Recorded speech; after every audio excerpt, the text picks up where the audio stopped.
Mark from the States, Mark from the States, it's Mark from the United States. Good morning, good afternoon, good evening. Mark from the States. How are we doing today? I am doing fantastic.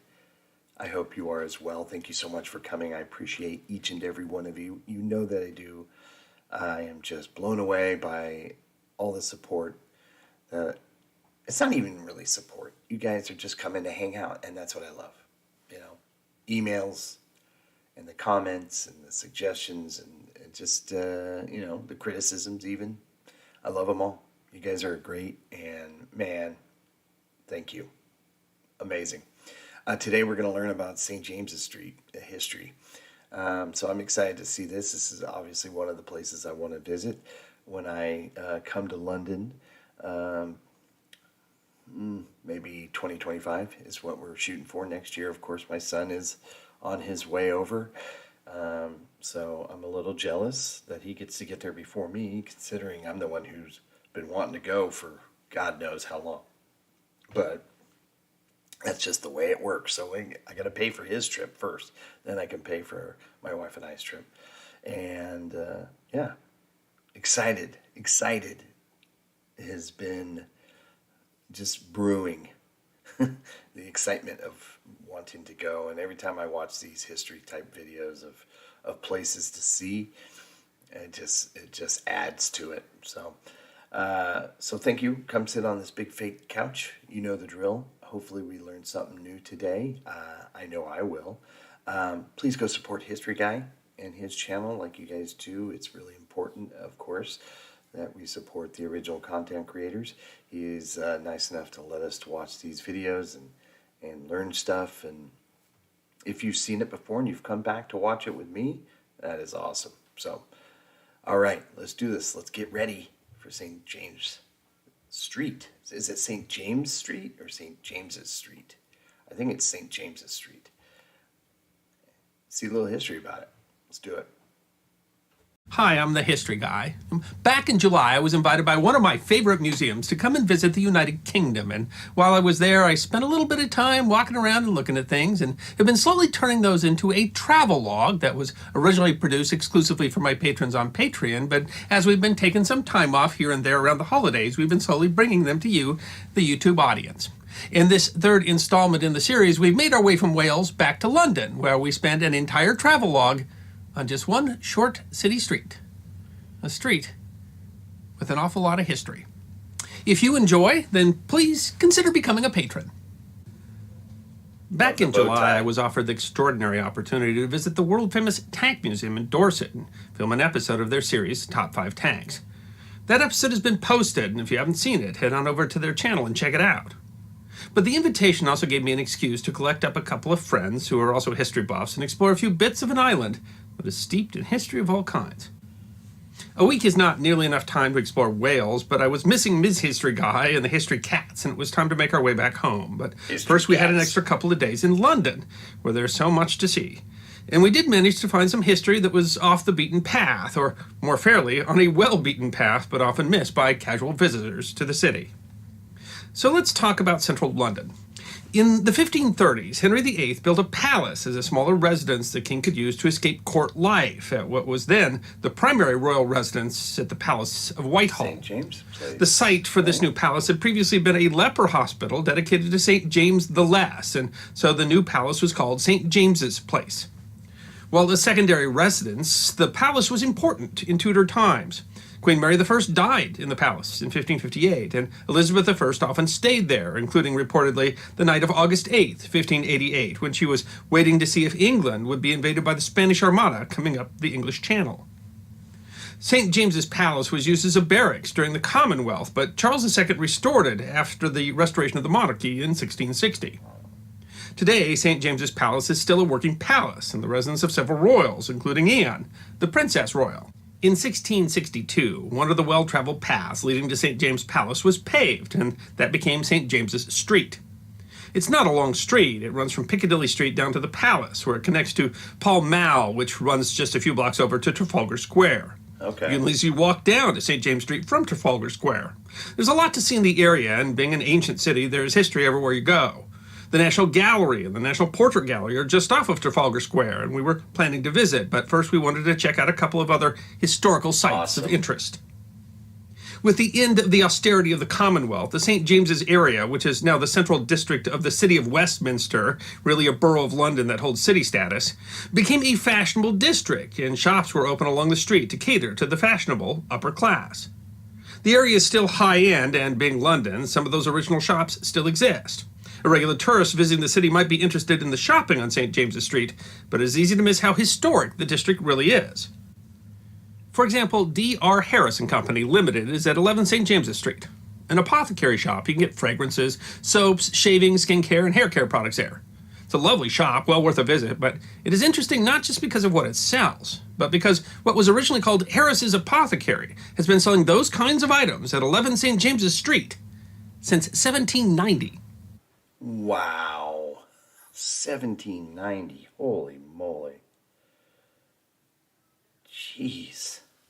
That's amazing. But we didn't come to St. James's Street to buy perfume. We had another couple of shops in mind. My buddy Brad, who loves tanks even more than I do, had a specific interest in a little shop just a few shops down at 19 St. James's Street.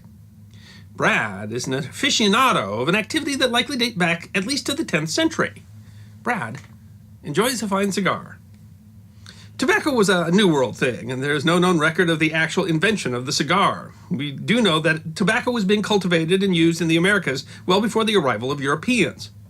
There's a piece of Mayan pottery dated to the 10th century that depicts a Mayan puffing on what appears to be a cigar, suggesting the practice predates Columbus by at least some 500 to 600 years. Although the etymology is not certain, it appears the name cigar was derived from the Mayan word for smoking. Columbus discovered tobacco in Cuba, but it took some time to reach the Old World and then was limited by a Spanish monopoly on Cuban cigars. Tobacco first came to London in the mid-16th century from Florida and was subsequently popularized at the court by Sir Walter Raleigh.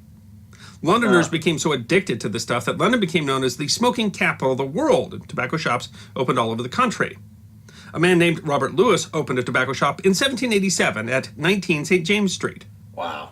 But Londoners didn't become fond of cigars until soldiers brought them back from the Napoleonic Wars, getting them from their Spanish allies during the Peninsula War between 1807 and 1814. Relaxation of tariffs made cigars more affordable, and they became quite popular, starting around 1820.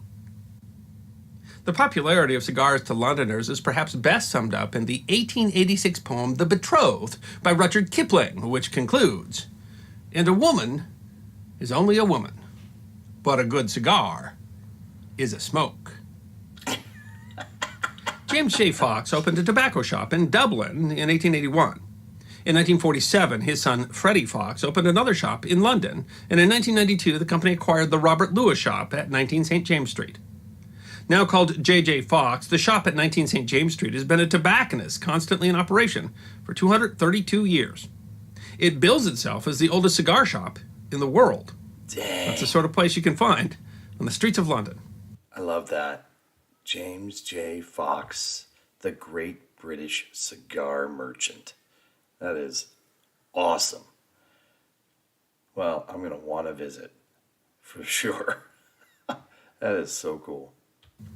J.J. Fox runs the cigar departments at Harrods and Selfridges and has received 8 royal warrants over time. They still continue to supply cigars to the royal household. Wow. Their customers have included Emperor Napoleon III, Oscar Wilde, and of course, perhaps the UK's most famous cigar smoker, Winston Churchill. Of course. Churchill was, according to the store's cigar consultant, Philip Shervington, a customer of the store for 64 years. Jeez. In addition to the walk-in humidor, where we fear we might never see Brad again, the store has a museum in the basement, named after Freddie Fox, the son of founder James Fox, who built the business substantially and passed away in 1990. The Freddie Fox Museum is in the basement of the store and open during store hours, Monday through Saturday. It includes a number of historical pieces the shop has collected in its 203rd centuries of operation, including this box of Winston Churchill's cigars and this chair, where Sir Winston sat when he picked out his cigars.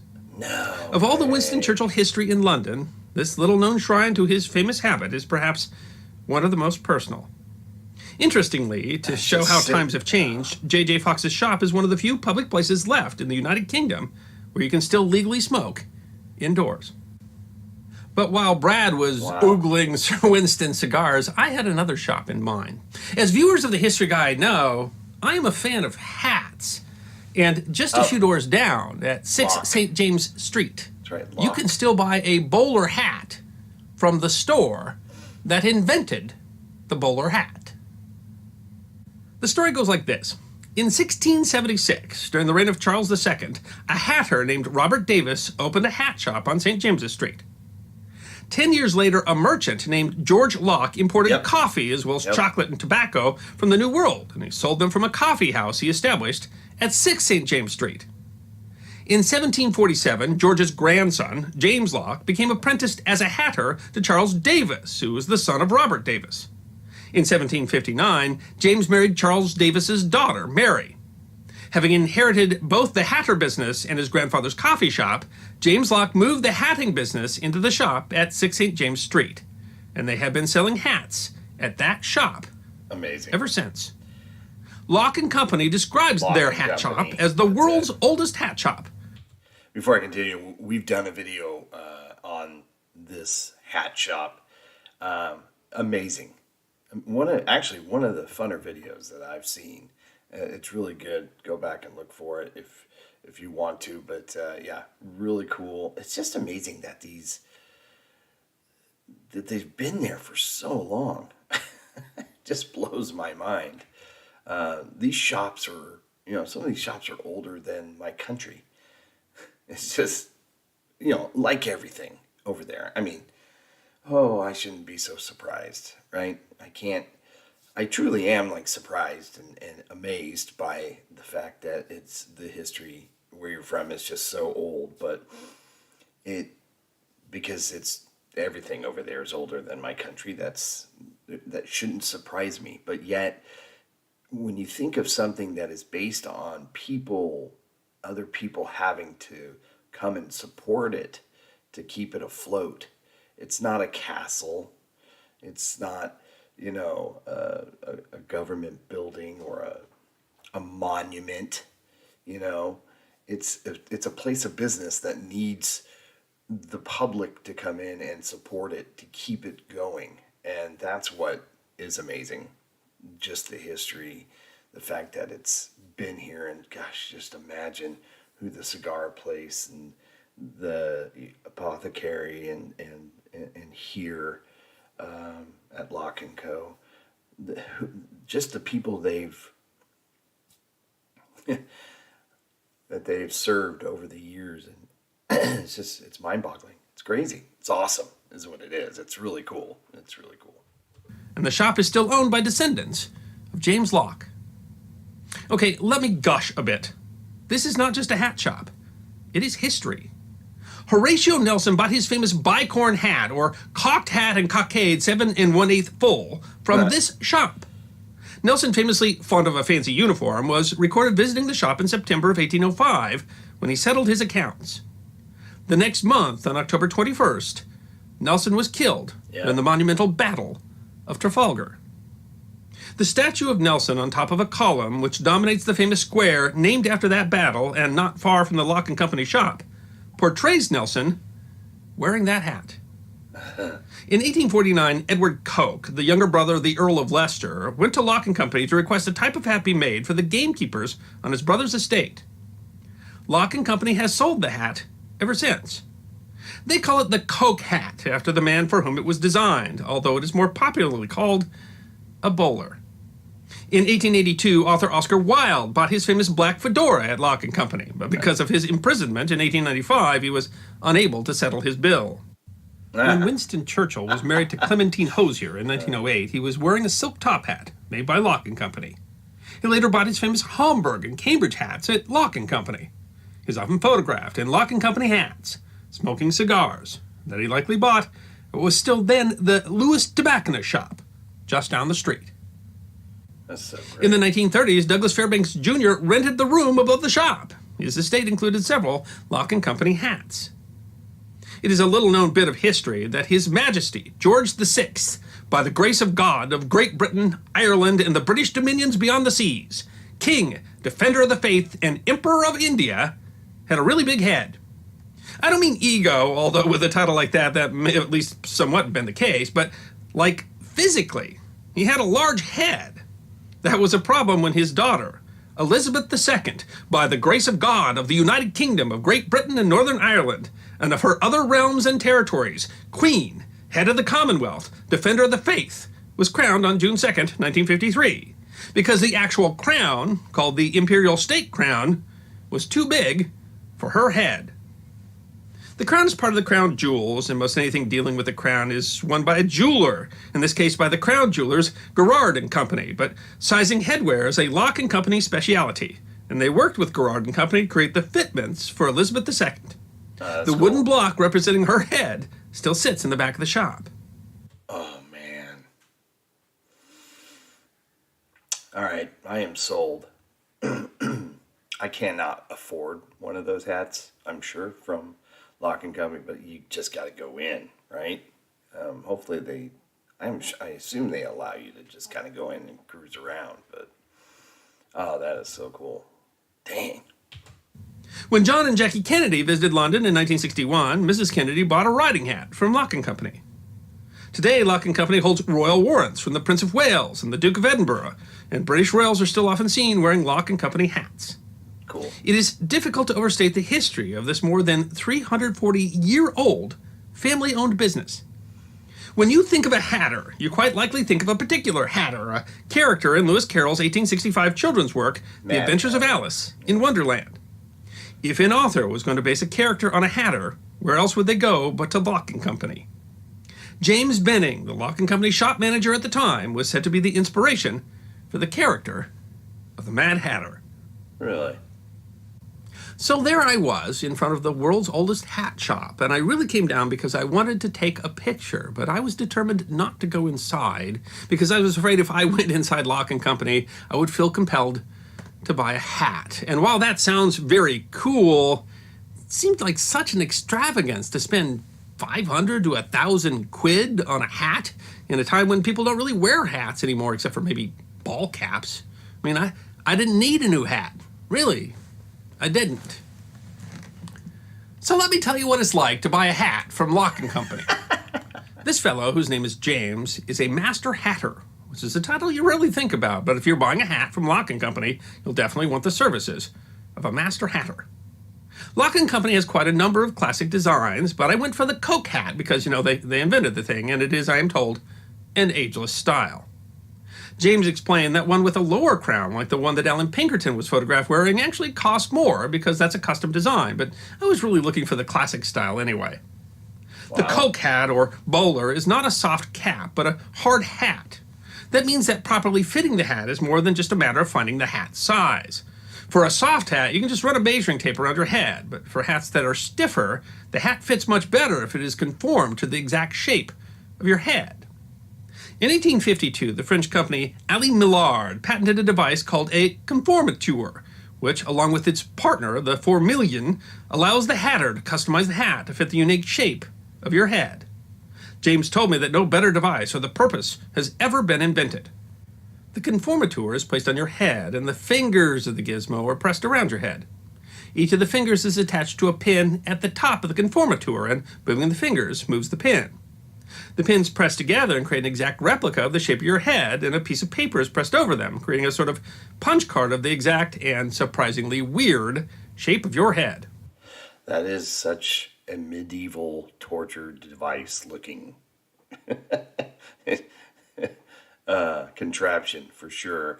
What's the boxes next to him? It says Santa Barbara there. I wonder, is that the type of hat? I wonder if those are the style of the hat, maybe. Santa Barbara, of course, 20 miles up the coast from me here in California. But I think it would be pretty cool to actually have to go through this process. Just to, whether or not you're going to buy a hat, would be cool just to kind of be fitted for one, I think. Just because you're putting on this historical piece of machinery, I guess. Just the fitting device here is so steeped in history. It's just crazy to think.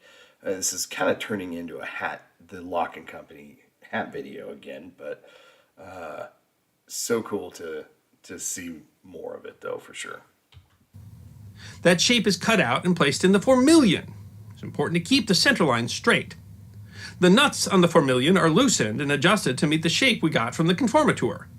This creates a hat block the exact shape of your head, fitted to your hat size. The formilion is then placed inside the appropriately sized hat, and the hat is steamed and pressed to match the shape of the hat to the shape of your head.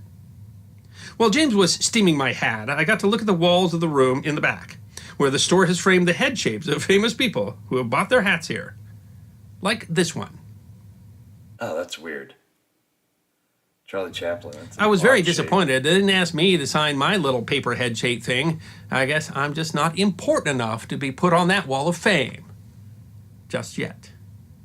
So that's my travelogue for this month. Just 2 shops on a London street. 2 extraordinary shops. The next time you're in London, I really do suggest taking some time to walk down St. James's Street. London does a good job of marking all sorts of historical points, but it's still far too easy in that vibrant and modern city to miss the history that's all around you. I hope you enjoyed this episode of The History Guy. I did. Please go support his channel. I love his channel. Again, I mentioned this the last time we had the video, just his cadence of talking takes me back in time and reminds me of my times driving in the car with my father and listening to this one guy on the radio, Paul Harvey, I believe his name was, and it's a very similar type cadence, and whenever I hear Paul Harvey, or now apparently History Guy, it just brings back all these memories of my time with my dad, so it's kind of cool. So yeah, please go support his channel. Thank you so much for coming. Okay, hope everybody's happy, healthy, and safe. Have you been to any one of those shops? I may have asked that, like I said, in the Lock and Company video, but that video was different. That was kind of like a, news kind of a segment, fluff piece. This was cool. This was very cool. The cigar place, not a big cigar smoker. I have before, and I'll take a puff here and there, but yeah, I'm not certainly one to sit and enjoy a cigar, but definitely on those rare special occasions, and I've been known to partake. So I would love to go in there. The smell must be incredible going in there. All right, everybody, have a great day, and we'll see you in the next one. I hope. Please come back. Only if you want to, of course. But I would like it if you did, of course. But I mean, you if you want to come back, you come back. You know what I'm saying. All right, see ya. Bye. Mark from the States, Mark from the States, it's Mark. Yeah,